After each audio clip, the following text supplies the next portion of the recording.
আজি মুখ্যমন্ত্ৰী হিমন্ত বিশ্ব শৰ্মাই জুবিন গাৰ্গৰ সন্দৰ্ভত যিখিনি বক্তব্য ৰাখিছে বিগত সময়ছোৱাত তেখেতে আৰু কিছু কথা কৈছিল শেহতীয়াকৈ দুটা কথা তেখেতে আমি ভাবো অকণমান কৰবাত ভুলকৈ কৈছে যেন লাগে আজিও কৈছে তেখেত বোলে কেইবাবাৰো গৈছে কিন্তু তেওঁ কেতিয়াও কেমেৰা লৈ যোৱা নাই বা ফটো তোলা নাই মুখ্যমন্ত্ৰী কোনো হনুমান নহয় আধুনিক হনুমান তেওঁ ইয়াৰ পৰা এটা ডাঙৰ জাপ মাৰি তাত অকলে পৰিবগৈ মুখ্যমন্ত্ৰী কোনো মৌগুটি বা মাখি নহয় যে তেওঁ মনে মনে গৈ তাত উপস্থিত হ'ব মুখ্যমন্ত্ৰী এজন যাবলৈ হলে সকলোৱে গম পায় ঠিক আছে তেখেতে ফটো তোলা নাছিল কেমেৰা লৈ যোৱা নাছিল কি জুবিন ক্ষেত্ৰত 24 ঘণ্টাই থকা কোনো মানুহে মুখ্যমন্ত্ৰী গৰাকীক তাত দেখা নাছিল কোনেও এখন ফটো তোলা নাছিল দূৰৰ পৰা কোনেও এটা বাক্য লিখা নাছিল যে মুখ্যমন্ত্ৰী জুবিন ক্ষেত্ৰত উপস্থিত বুলি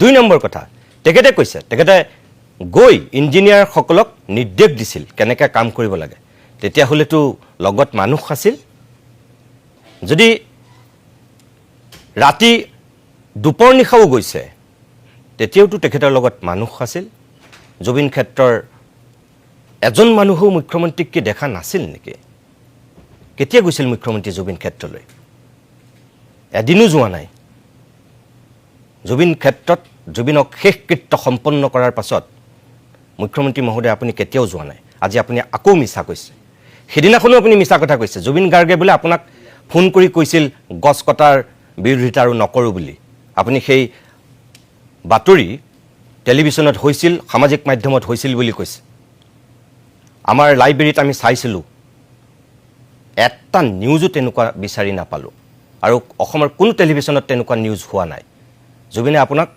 সেই কথা কোৱা নাছিল তেখেতৰ মৃত্যুৰ পিছত আপুনি তেখেতক আকৌ টানি আনিছে অৰ্থাৎ আপুনিহে জুবিনক টানি আনিছে দুই নম্বৰ কথা ৰাজনীতি নকৰিব কংগ্ৰেছে বেয়া কৰিছে নিৰ্বাচনী ইস্তাহাৰত জুবিনক টানি আনিব নালাগিছিল কংগ্ৰেছে বেয়া কৰিছে পলিটিক্স নকৰিবা বন্ধু বুলি কোৱা মানুহজনক প্ৰথম ৰাজনীতিলৈ কোনে টানি আনিছিল ৰাজপথলৈ কোনে টানি আনিছিল আপোনালোকে ময়ো জুবিন আমিও জুবিন বুলি কৈ ৰাজপথত কোন নামিছিল আপোনাৰ দলৰ নেতা মন্ত্ৰী বিধায়ক সকলো তাৰ আগলৈকে কোনো অসমৰ জনসাধাৰণে ময়ো জুবিন আমিও জুবিন বুলি কৈ ৰাজপথ উত্তাল কৰা নাছিল অৰ্থাৎ ৰাজনীতি কৰিছিল প্ৰথম আপুনি আপোনাৰ দলে বাকি বিচাৰ অসমৰ মানুহে কৰিব মুখ্যমন্ত্ৰী হিমন্ত বিশ্ব শৰ্মাক আজি ৰাজহুৱাকৈ এটা ধন্যবাদ দিছোঁ এই কাৰণে যে আজি নিৰপেক্ষ সাংবাদিকৰ নাম ল'বলৈ গৈ অন্তত আমাৰ নামটো তেখেতে ৰাজহুৱাকৈ লৈছে কিন্তু এইজন একেজন মুখ্যমন্ত্ৰী কিছুদিনৰ পূৰ্বে কৈ আছিল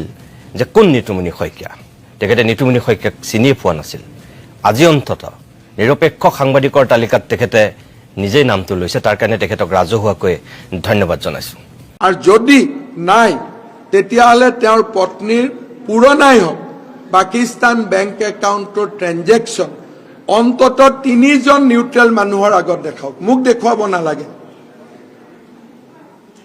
নিতুমণি শইকীয়া মৃণাল তালুকদাৰ আৰু প্ৰশান্ত ৰাজগুৰু মোক নালাগে নিতুমণি শইকীয়া মৃণাল তালুকদাৰ প্ৰশান্ত ৰাজগুৰু এই 3জন ব্যক্তিৰ সন্মুখত লাগিলে অদীপ ফুকনকো ল'ব এই 4জন ব্যক্তিৰ সন্মুখত তেওঁৰ পাকিস্তান বেংক একাউণ্টৰ গোটেই ডিটেইলছটো দেখুৱাওক মই তেওঁক প্ৰত্যাহ্বান কৰিছোঁ যদি পদ্মা হাজৰিকা গুণ্ডামি যদি মানে ষ্টপ নহয় তেন্তে কিন্তু এই যুদ্ধ কিন্তু বিজেপি বনাম গোৰ্খা জনগোষ্ঠী হ'ব কিন্তু সমষ্টি কিন্তু অকল এটাত কিন্তু গোৰ্খা সাধাৰণ নাই গোৰ্খা জনসাধাৰণ নিৰ্ণায়ক ভূমিকা পালন কৰা অসমত কেইবাটাও সমষ্টি আছে ভাৰতীয় জনতা পাৰ্টীৰ নিচিনা এটা সংস্কাৰী দলৰ এগৰাকী বিধায়ক হিচাপে পদ্মা হাজৰিকাই এই ধৰণৰ কাম তেওঁ কেনেদৰে কৰিব পাৰিছে নিশ্চিতভাৱে বিশ্বৰ সবতকৈ বৃহৎ গণতান্ত্ৰিক ৰাষ্ট্ৰ ভাৰতবৰ্ষ বুলি কোৱা হয় আৰু এই বৃহৎ গণতান্ত্ৰিক ৰাষ্ট্ৰৰ আজি ৰাজনৈতিক যি পৰিৱেশ ইয়াত আজি এগৰাকী বিদগ্ধ ৰাজনীতিক পণ্ডিতে আমি এসময়ত পঢ়িছিলোঁ যে politics is the dirty game of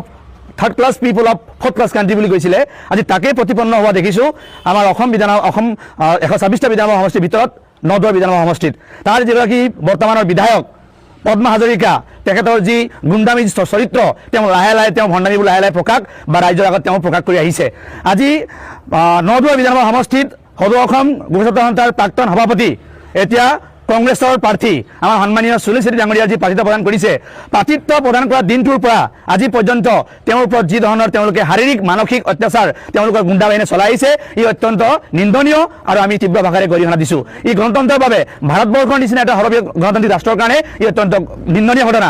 ভাৰতীয় জনতা পাৰ্টীৰ নিচিনা এটা সংস্কাৰী দলৰ এগৰাকী বিধায়ক হিচাপে পদ্মা হাজৰিকাই এই ধৰণৰ কাম তেওঁ কেনেদৰে কৰিব পাৰিছে, এই এক চিন্তনীয় বিষয়। গতিকে আজি আমি এই ডিগবৈ তিনিচুকীয়া থলীৰ পৰা আমি স্পষ্টভাৱে আমি ভাৰতীয় জনতা পাৰ্টিৰ ৰাজ্যিক সভাপতি দেৱকাৰক আমি সকীয়াই দিছোঁ, তেখেতক আমি আহ্বান জনাব বিচাৰিছোঁ যে শীঘ্ৰে তেখেতে এই বিষয়ত হস্তক্ষেপ কৰক। অন্যথা এই যি যুঁজ বৰ্তমান সুনীল চেত্ৰী বনাম পদ্মা হাজৰিকা হৈ আছে, কিন্তু আহিবলগা দিনত যদি শান্ত নহয়, যদি পদ্মা হাজৰিকা গুণ্ডামি যদি ষ্টপ নহয়, তেন্তে কিন্তু এই যুদ্ধ কিন্তু বিজেপি বনাম গোৰ্খা জনগোষ্ঠী হ'ব। কিন্তু সমষ্টি কিন্তু অকল এটাত কিন্তু গোৰ্খা জনসাধাৰণ নাই। গোৰ্খা জনসাধাৰণ নিৰ্ণায়ক ভূমিকা পালন কৰা অসমত কেইবাটাও সমষ্টি আছে। ইয়াত কিন্তু ভাৰতীয় জনতা পাৰ্টীয়ে কিন্তু তীব্ৰ সমস্যাৰ সন্মুখীন হ'ব লাগিব। গতিকে আমাৰ স্পষ্ট সকিয়নি পদ্মা হাজৰিকা তেওঁলোকৰ গুণ্ডা বাহিনীক আমি অতি সোনকালে তেওঁলোকৰ এই ধৰণৰ গুণ্ডামি বন্ধ কৰক আৰু ৰাজনৈতিক পৰিৱেশ তেওঁলোকে বোকাচুতীয়া খেলটো বন্ধ কৰি এটা ষ্টেণ্ডাৰ্ড মেইনটেইন কৰি তেওঁলোকে পলিটিক্সত আগবাঢ়ি যাওক, জনতাৰ সেৱা কাৰণে আগবাঢ়ি যাওক। মই দাদাৰ লগত থাকিম আৰু মই কৈছোঁ যে মই দাদাৰ লগত থাকিম জিন্দগী ভৰ, মই বুঢ়াকালে ইয়াতে মৰিম, মই এইটো কৈ থৈছোঁ আগতে। এতিয়াও মই সেইটোৱে সেনেকৈ কৰিম। যদি সোমাব নিদিয়ে নাই একো নাই, নোসোমাওঁ, একদম বাহিৰত ফুটপাথ দোকান চোকানত কৈ দিম। দাদা এই সমাধি ওচৰতে থাকিম, তাততো সোমাব নিদিয়ে, মই ৰাস্তা এৰি পাই থাকিম, তাতে মই শুই থাকিম লাগিলে বৰষুণ ভিজি ভিজি।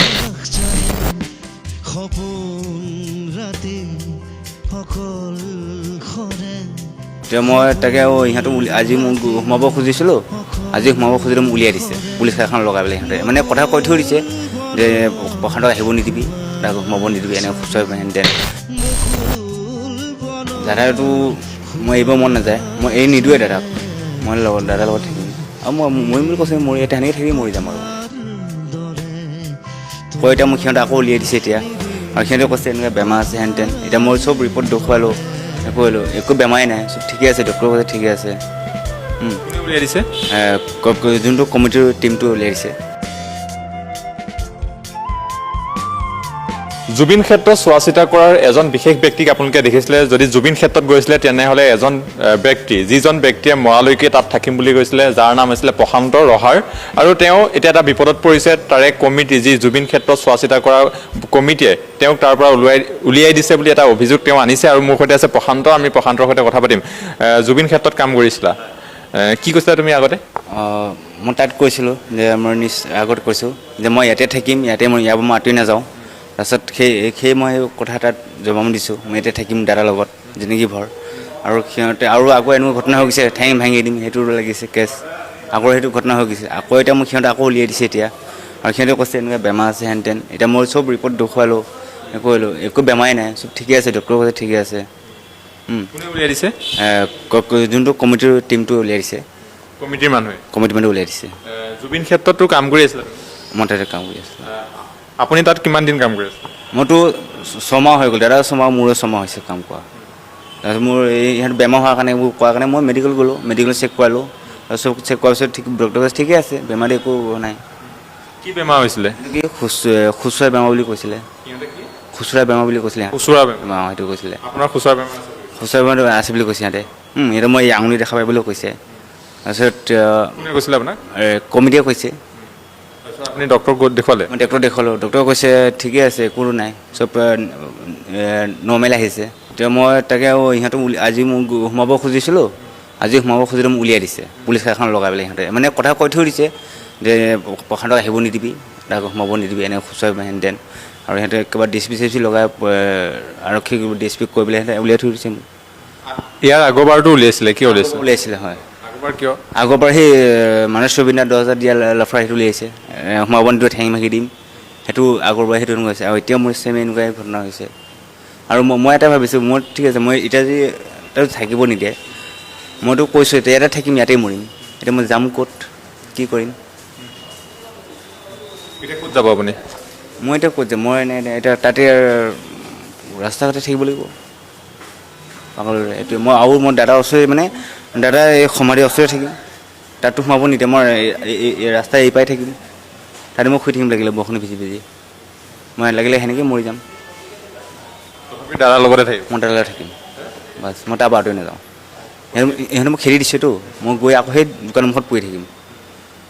লাগিলে ভিতৰত সোমাই নিদিয়ে মই তাতে বৰষুণ ভিজি তাতে মই মৰিম বাছ ভিজিলেও থাকিম মই চাই থাকিব চাই থাকিম দাদা কিমান ভাল দাদা মই বহুত দাদা তেওঁ মোৰ জীৱন যোৱা সেই পাতে মোক বাচাইছে মোৰ হাত ঠিক কৰি দিছে সেয়ে মই দাদাক কেতিয়াও পাহৰিব নোৱাৰোঁ সেইকাৰণে মই দাদাৰ লগত থাকিমেই আৰু মই কৈছোঁ যে মই দাদাৰ লগত থাকিম জিন্দগী ভৰ মই বুঢ়াকালে ইয়াতে মৰিম মই এইটো কৈ থৈছোঁ আগতে এতিয়াও মই সেইটোৱে সেনেকৈ কৰিম যদি সোমাব নিদিয়ে নাই একো নাই নোসোমাওঁ কিন্তু বাহিৰত ফুটপাথ দোকান চোকানে পৰি থাকিম লাগিলে মই সেনেকৈয়ে থাকি থাকি তাতে মৰি যাম পুলিচ লগাই সেই পুলিচ লগাই হেৰি কৰিছে কমিটি মানুহ সেইটো মানে আগত জনাই থৈ দিছে প্ৰশান্ত আহিলে তাক উলিয়াই দিবি বেমাৰ আছে হেঁতেন অঁ কোনে কৈছে আপোনাক এইটো কমিটিয়ে কৈছে কমিটি টিমটোও কৈছে কি কৰিব আপুনি মোৰতো ইয়াৰ পৰা এতিয়া মই ইয়াৰ পৰা যাম মই এইটো ষ্টেচনত থাকিম আজি ৰাতি মই তাৰ ভিতৰত থাকিম ৰাতিপুৱা আকৌ মই গৈ তাত দোকানৰ মুখত বহি থাকিম দাদা সমাধি ওচৰত বহি থাকিম সেইটো সমাধি এই পাই মই দাদাৰ চাই এনেই থাকিম দাদাৰ ওচৰত থাকিম দাদাটো মই এৰিব মন নাযায় মই এৰি নিদিওঁৱে দাদাক মই দাদাৰ লগত থাকিম আৰু মই মৰিম বুলি কৈছে মৰি এতিয়া সেনেকৈ থাকি মৰি যাম আৰু সিহঁতৰ এইটো মন সিহঁতৰ মোৰ কি হৈছে নাজানো কমিটিটো মানে মোক ভাল নাপায় নাই হিংসা নাই এনেকুৱা মোৰ এনেকুৱা এটা মন লাগে যে সেইটো তেওঁলোকৰ লোকেল জেগা ন মই হ'লেও এজন বহুত দূৰৰ হয় মই ৰহা ছাইডো ন মানে এনেকুৱা লাগে যে তেওঁ আহি ইয়াত কিয় কৰিব একচুৱেলি এনেকুৱা ভাবোঁ মই তেওঁ ইহঁতে কৰিব তাকে কিয় ৰাখিম আমাৰ ইয়াত লোকেলো কৰক সেই উলিয়াই দিম সেইটোৱে আৰু ইহঁতে এতিয়া লোৱাতে কৰি আছে চাগে সিহঁতে পইচা দি ৰাখিছে চাগে আপুনি তাৰে মানুহ নহয় কাৰণে আপোনাক উলিয়াই দিছে অঁ সিহঁতে মানুহ কৰাইছে আৰু মইতো এনেকুৱাটো মই বিনামূলীয়া স্বাস্থ্যও কৰি আছোঁ মইতো পইচা হেৰি একো যোৱা নাই আৰু সিহঁতে যোনটো লোৱা এনেকুৱা হেৰি কৰিছে কিয় পইচা পাতি দিয়ে মানে শুনা পাইছোঁ তাক অকণমান দিয়ে পইচা পাতি দৰমহা চমহা সেনেকৈ তাক লৈ গৈছে আৰু মোক নালাগে মই দাদাৰ কাৰণে মই কৈছোঁ ন মোক একোৱে নিলে মই দাদাৰ কাৰণে এনেকৈয়ে কৰি থাকিম মই জিন্দগী ভৰ থাকিলে মই জাষ্ট মই কোনোবা দিলে খাম নিদিলে নাই মই দাদাৰ লগত এনেকৈয়ে থাকিম মোক পইচা পাতি এইবিলাক হেৰি নাই সাহস পাইছোঁ শক্তি বৃদ্ধি হৈছে আৰু এটাই কথা ক'ব বিচাৰিছোঁ যোৰহাট জিলাৰ পৰা আমি যোৰহাটৰ সন্তান গৌৰৱ গগৈ ডাঙৰীয়াক কেৱল মাত্ৰ যোৰহাট সমষ্টিৰ জনপ্ৰতিনিধি হিচাপে নহয় অসমৰ প্ৰতিটো প্ৰান্তৰ প্ৰতিজন ব্যক্তিৰ প্ৰতিনিধি হিচাপে বিধানসভাৰ মজিয়ালৈ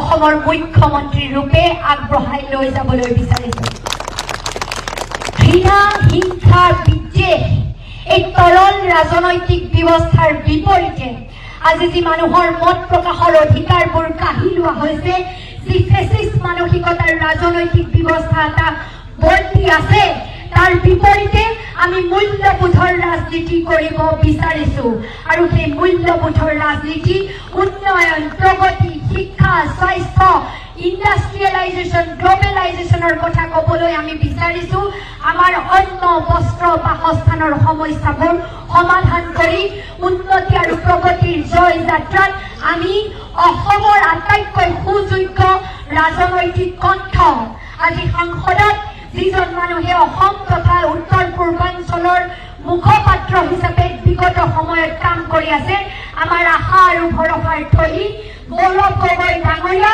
কেৱল যোৰহাট সমষ্টিৰ সন্তান নহয় কেৱল মাত্ৰ যোৰহাট সমষ্টিৰ MLA নহয় অসমৰ প্ৰতিগৰাকী আইৰ মুখৰ কণ্ঠ হৈ উঠক প্ৰতিজন দেউতাৰ আশা আৰু ভৰসাৰ থলী হৈ বিধানসভাত আমাৰ অধিকাৰবোৰ সুৰক্ষিত কৰিবৰ বাবে যুঁজ এখন কৰক এয়াই আমাৰ সপোন আৰু এই সপোনত তেখেতৰ সংগী হৈ আমিও বাট বুলিব বিচাৰিছোঁ আমি আশা কৰিছোঁ যে এই অঞ্চলৰ পৰা মৰিয়নিৰ পৰা যদি মই ওলাই যাব পাৰোঁ আমাৰ পল্লৱী বা ওলাই যাব পাৰে প্ৰাণ কৰ্মীদা ওলাই যাব পাৰে আমাৰ লুৰিন্দা ওলাই যাব পাৰে অখিলদা ওলাই যাব পাৰে আৰু সেইসকলকে প্ৰমুখ্য কৰি আমি বিৰোধী মিত্ৰজোঁটৰ প্ৰাৰ্থীসকলে যদি এই পৰিৱৰ্তনৰ ৰাজনীতিক সূচনা কৰি বিধানসভালৈ লৈ যাব পাৰোঁ তেন্তে 100% নিশ্চিত এইবাৰ অসমৰ পৰা এই সাম্প্ৰদায়িকতাৰ ৰাজনীতিকৰণ সাংবিধানিক প্ৰমূল্যবোধক ধ্বংস কৰিব পৰা বিজেপি চৰকাৰখন উৎখাত হ'ব আৰু মূল্যবোধৰ প্ৰগতিৰ পৰিৱৰ্তনৰ ৰাজনীতিৰ সূচনা হ'ব মই আপোনালোকক এইকেইটা দিন সকলো দলৰ কৰ্মীৰ যথেষ্ট ত্যাগ কষ্ট আছে। কংগ্ৰেছ দলৰ কৰ্মীসকলে পদে পদে প্ৰতিটো ক্ষণত সহযোগ কৰিছে। আমাৰ ৰাইজৰ দলৰ কৰ্মীসকলে সাহস শক্তি হৈ থিয় দিছে।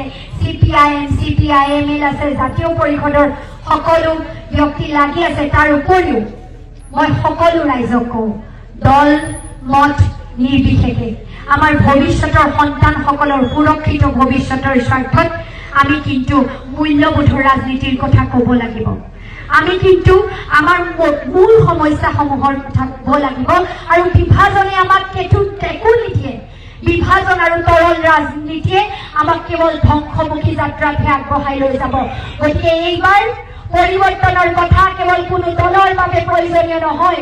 অসমৰ সামগ্ৰিক ভৱিষ্যতৰ স্বাৰ্থত দল মত নিৰ্বিশেষে আদৰ্শৰ ঊৰ্ধত গৈ আইৰ মুখৰ ভাষাটো আইৰ ভেটি ৰক্ষা কৰাৰ এখন যুঁজ, আৰু এই যুঁজত যোৰহাটবাসী ৰাইজে হাতে হাত ধৰি আগুৱাব বুলি আমি বিশ্বাস কৰিছো। আৰু সকলোৰে সহায় সহযোগ আৰু সমৰ্থনৰ বাবে ধন্যবাদ জনাই গৌৰৱ গগৈ ডাঙৰীয়াক কৃতজ্ঞতা জনাই মই মোৰ বক্তব্য ইয়াতে সামৰণি মাৰিছো।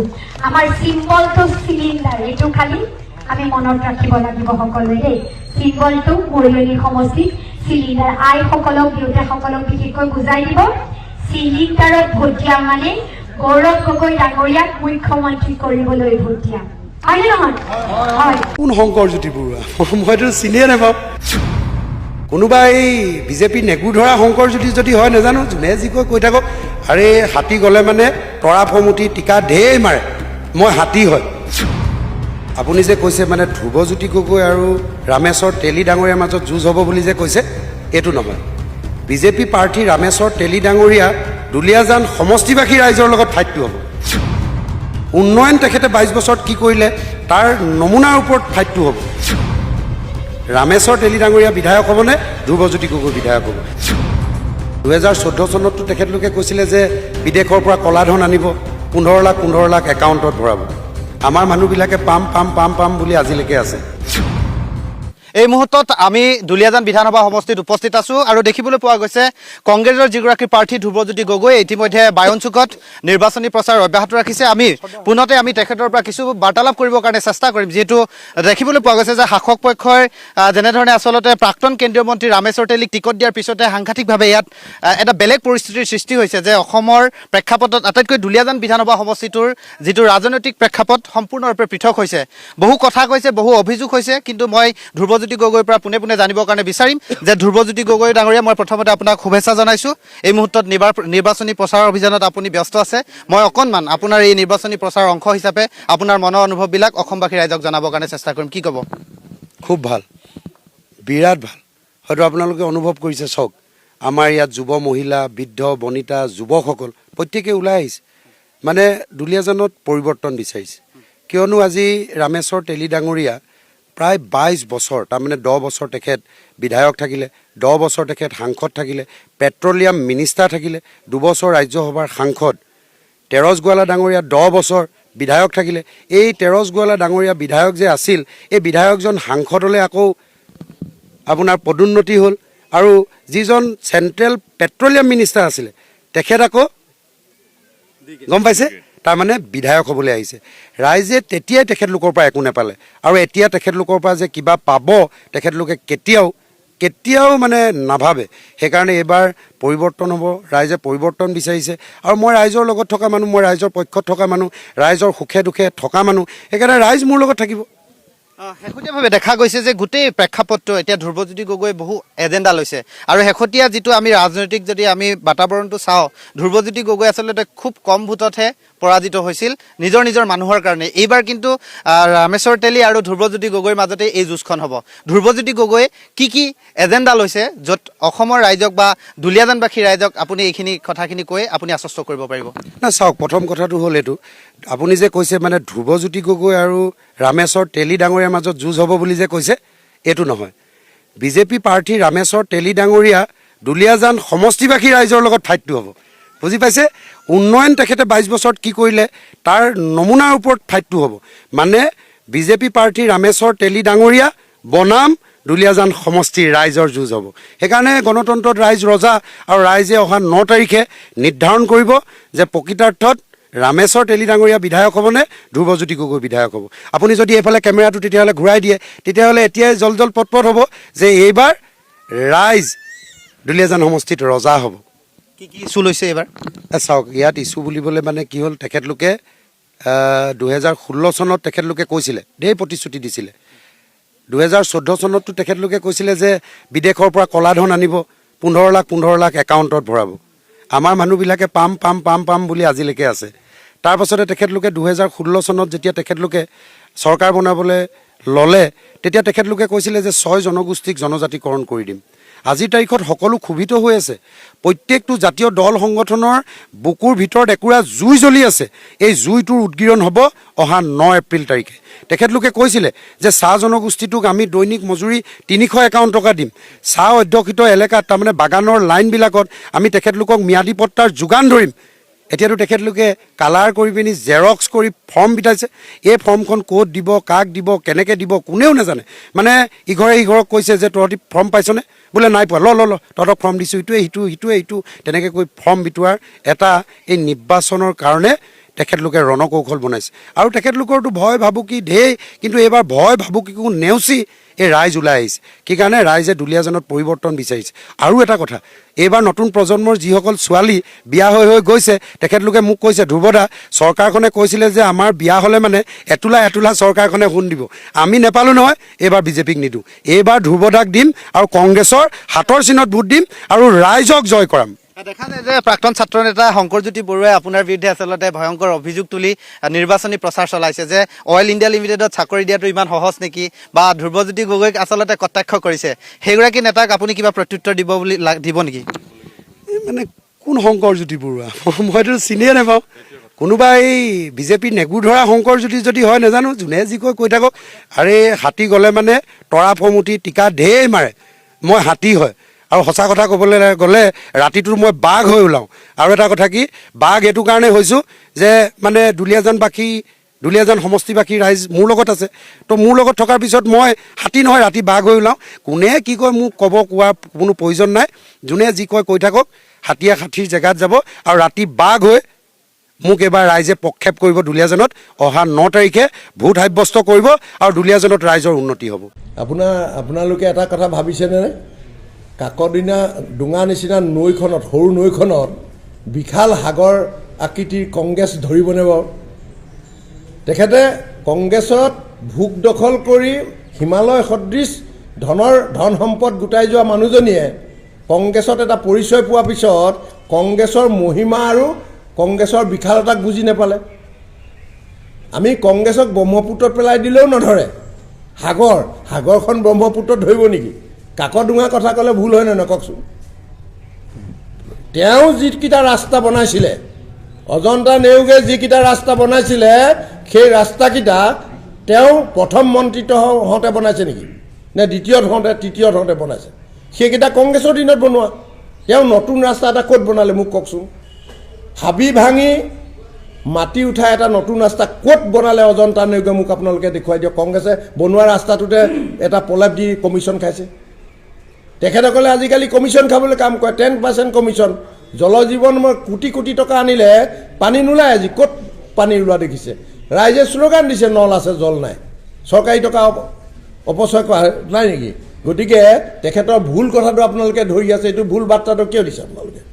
আপোনালোকে ক'ব লাগে যে অজন্তা নেওগে এটা ভুল কথা কৈছে ভুল কথা হয়নে নহয় কংগ্ৰেছৰ নিচিনা সাগৰসম এটা দলক কাকডিঙত উটুৱাই দিব এইখন সাম্যক জ্ঞান নাই অজন্তা নেওগৰ মই ধিক্কাৰ দিছোঁ তেখেতক হিমন্ত বিশ্ব শৰ্মাৰ সেই সৰু ল'ৰাটোৰ 18টা কোম্পানী আছেনে নাই তেওঁলোকে সোণৰ চামুচ লৈ চুকাফাৰ নিচিনাকৈ সোণৰ জখলাই দি পাটকাই দি নামি আহিছিলে নেকি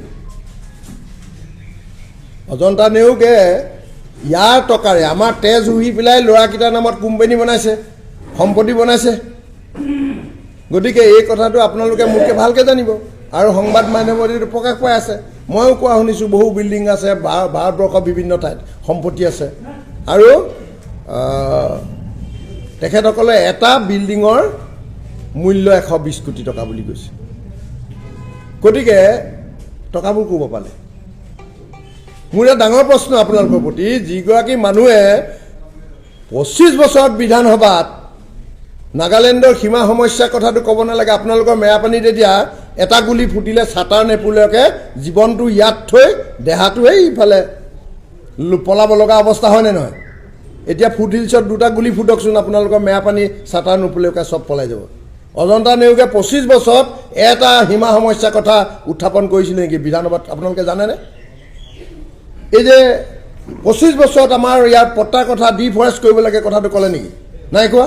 কিন্তু তেখেতে কেনেকৈ গম পালে যে 120 কোটি টকীয়া মূল্যৰ সম্পত্তি বিধে বিধে অসমৰ ভাৰতৰ বিভিন্ন ঠাইত কৰিব লাগে, হাজাৰ হাজাৰ কোটি টকা আত্মসাৎ যদি নেজানে কেনেকৈ কৰিলে? মই ধিক্কাৰ দিছোঁ তেখেতক যে কেৱল ধন আত্মসাৎ কৰিবৰ কাৰণে ৰাইজৰ তেজ ঘূৰিব নালাগে, ৰাইজৰ লগত থাকি ৰাইজৰ হৈ কাম কৰাটো ৰাজহুৱা প্ৰতিনিধিৰ এটা সিদ্ধান্ত হ'ব লাগে। দ্বিতীয়তে আৰু এটা কাম কৰিলে তেখেতে, মই মোৰ দম্ভ অহংকাৰ, সেই যোগেদি তেখেতে গোলাঘাটত বহুত কিবা কিবি কৰিছে, কেইটামান বস্তু কৰিলে, কিন্তু গোলাঘাটৰ নাগৰিক কাকো সোধা নাই, একো কথা কাকো সোধা নাই। আপোনালোকে চব DC অফিচটো পুৰণা DCৰ পৰা ওচৰপৰা নি পেলাই কলেজৰ কাষলৈ লৈ গ'ল। তাত 4খন কলেজ আছে, এটা শিক্ষা পৰিৱেশ আছিল, এই শিক্ষা পৰিৱেশ বিনষ্ট কৰি তাত এটা মস্ত কংক্ৰিটৰ মানে ঘৰ বনালে। মোক উন্নয়ন লাগে, আমাক সকলোকে উন্নয়ন লাগে, সকলোকে সুন্দৰ সুন্দৰ ঘৰ লাগে, কিন্তু এনেকুৱা জেগাত বনাওক যে য'ত সেই অফিচটো বনালে সকলোৰে সুবিধা হয়। কিয় তেখেতে পুৰণা কোৰ্ট বিল্ডিংটো ভাঙি তাতে 7মহলীয়া 8মহলীয়া কৰি গোলাঘাটৰ কথা বতৰা পাতিবৰ কাৰণে DC অফিচটো বনাব নোৱাৰিলে? এতিয়া 2টা কথা হৈছে, এটা হৈছে তাৰ শিক্ষা বিনষ্ট হৈছে। মই 23 তাৰিখে মনোনয়ন দিবলৈ গৈছোঁ, গোটেই ছাত্ৰ ছাত্ৰীসকলে ৱালত আহি গেটৰ মুখত আহি ৰাইজক চাইছেহি, উৎসুকতাৰে চাইছে কি হৈছে। শিক্ষা নাই তাত, শিক্ষা ল'ব পৰা পৰিৱেশ নাই। DC অফিচলৈ ডাইৰেক্ট ডেইলি 1000 মানুহ যাব, গাড়ী গুড়া গৈ হৰ্ণ বজাব, হুলস্থুল কৰিব, তাত পৰিৱেশ নাইকিয়া। তেখেতক কোনে পাৰ্মিশ্যন দিলে যে আমাৰ ভৱিষ্যত নিৰ্মাণ কৰা সেই জেগাকেইটা অশান্তি সৃষ্টি কৰিবৰ কাৰণে? তেওঁ কি কৰিলে? টকা বেছিকৈ পাছ কৰিব লাগিব, গোলাঘাটৰ সেই পুৰণা DC অফিচটো বনালে, ইমানখিনি কৰিব নোৱাৰাৰ কাৰণে তাত কৰি পেলাই কমিশ্যনটো ল'লে। দ্বিতীয়তে আৰু এটা কথা হ'ল, আপোনালোকে ক'ব এই কথাখিনি যে আমি মেৰাপানীৰ পৰা গোলাঘাট যাওঁ, এটা ভাড়া লাগে, আমি বাছ ষ্টেণ্ডত নামি খোজকাঢ়ি পেলাই DC অফিচলৈ যাওঁ নে নাযাওঁ? এতিয়া গোলাঘাটৰ বাছ ষ্টেণ্ডত নামি আকৌ 60 টকা পইচা খৰচ কৰি কোৰ্টলৈ DC অফিচলৈ যাব লাগিব নাই? এই পইচাবোৰ ডেইলি কোনে ভৰিব? এই পইচাবোৰ দৈনিক যি পইচা ৰাজহুৱা পইচা লাগিব, এই পইচাখিনি বাইদেউ দিব নেকি? তাত এটা ডাঙৰ ঘৰ বনালে বুলি তালৈ আমি যাব লাগিব, কিন্তু আমাৰ পকেটৰ আমি সেই যে দৈনিক 60 টকা 70 টকা লাগিব, এই পইচাটো 1000 মানুহ যদি DC অফিচলৈ যায় ডেইলি কিমান টকা লাগিব চাওকচোন। বিপৰীতে এই যে আমাৰ বাৰখন আছে, গোলাঘাটৰ উকিল সন্থা আছে, উকিল সন্থাৰো কাম বহুত থাকে জনসম্পৰ্ক কৰাৰ সময়ত, বা জনতাই তেখেতসকলৰ জৰিয়তে DC অফিচত কাম কৰে। আজি বাৰ উকিল সন্থাটো থাকিব পুৰণা ঠাইডোখৰতে, DC অফিচ হৈছে 1-1.5 কিলোমিটাৰ দূৰত, গতিকে তালৈকে আমি সেই অধিবক্তাসকলক লৈ যোৱাটো এটা কষ্ট হয়নে নহয়? খৰচা এটা বাঢ়িব নে নাহিব? সেই কথাবোৰ কোনে ক'ব? বাইদেৱে সেই কথাখিনি গোলাঘাটৰ জ্যেষ্ঠ নাগৰিকসকলৰ লগত সুধিব লাগিছিলে নাই?